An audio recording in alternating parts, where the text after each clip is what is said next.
Hello YouTube! So this is just going to be a quick little sort of introduction to trick surfing as a whole and some of my thoughts on it. So I think that trick surfing has a little bit of a learning curve. It's quite difficult to navigate and get into. I think that's its main problem. So what I hope to achieve in this video is just to give you guys an idea of how you can actually sort of get a sense of progression and set some goals and actually get into the game mode on Trick.Surf servers. A lot of the time people join and it's quite confusing. They don't really know what to do, so they end up leaving.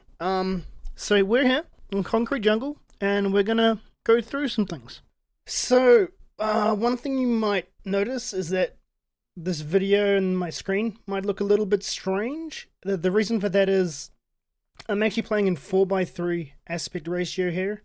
What I do is on Trick.Surf servers you can actually change your FOV with a server command. So I essentially try to simulate 16:9 with a higher FOV command, and then I go into 4:3 aspect ratio so I can get better frames.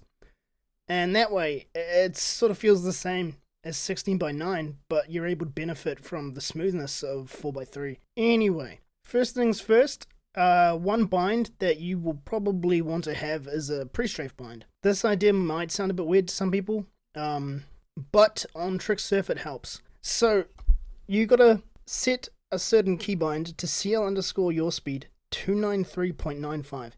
This value will perfectly spin you in a circle to give you the maximum 404.75. There are probably some people out there watching thinking that's for noobs, man. Why can't you just pre normally? And I mean, you can for most tricks, but like some of the tricks on Trick.Surf are actually much harder than Pro-Surf B4, for example. They're very difficult and they are quite literally impossible without this max pre. Keybind just makes it easier to get consistently, I guess. So next up, you want to open up your Steam browser. You can use a second monitor if you want, but I use the Steam browser. It's really easy to switch between in-game.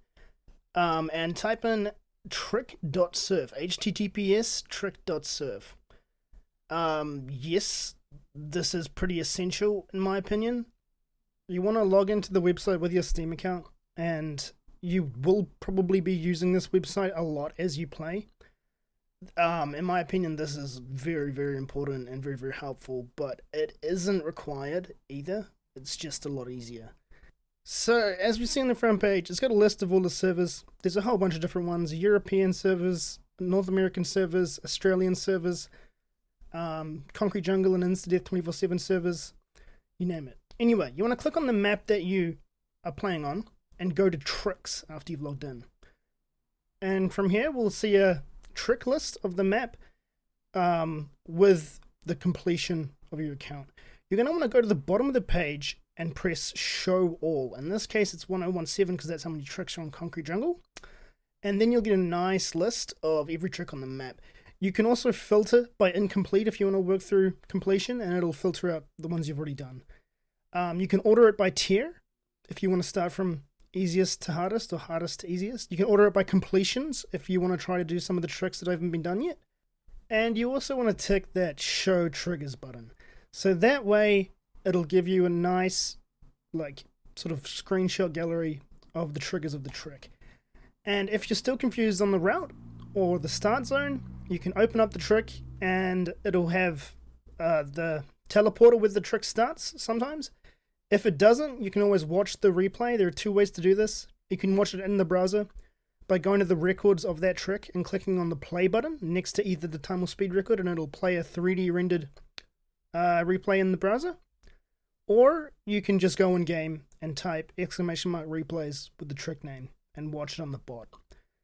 Either of these work. I find the browser method to be quicker because I'm just not having to die and respawn. I can just watch it in my browser and tab back in. But yeah, so now you've got a whole list of tricks to progress through and order however you wish to. I promise you there is definitely going to be some tricks in here that you cannot do.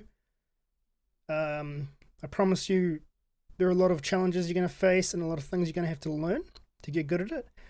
But what I want to say about Trick.Surf in general is that Frag and MB Surfer, and not just them, the whole community, all of the people who have contributed to triggering the maps, all of the editors who have worked pretty hard to make sure everything's worked, and the community who keeps populating the trick database with more and more tricks. If you want to make your own tricks, you can join the Discord and suggest tricks. They will get added. If you have suggestions for the platform, it's very community-centered. All of the server chats and the Discord chat are all interlinked into one, which makes it feel like a real community. Reminds me of the old days, the old KSF days before private servers, honestly. So, Trick.Surf and this plugin in general is exceptional. It's much better than Z's plugin ever was. Z's allowed for all kinds of exploits, cheating, it had bad registration. There were just a lot of things wrong with it. Frag has basically fixed all of those. This plugin is flawless. It's absolutely insane how well of a job he's done. And I think a lot of people would love trick surfing if they just knew how to sort of get into it, because like I said, it is quite confusing at first and it's hard to navigate. So yeah, hopefully you can go try it out and join the Discord. I'll put the link in the description. Peace out.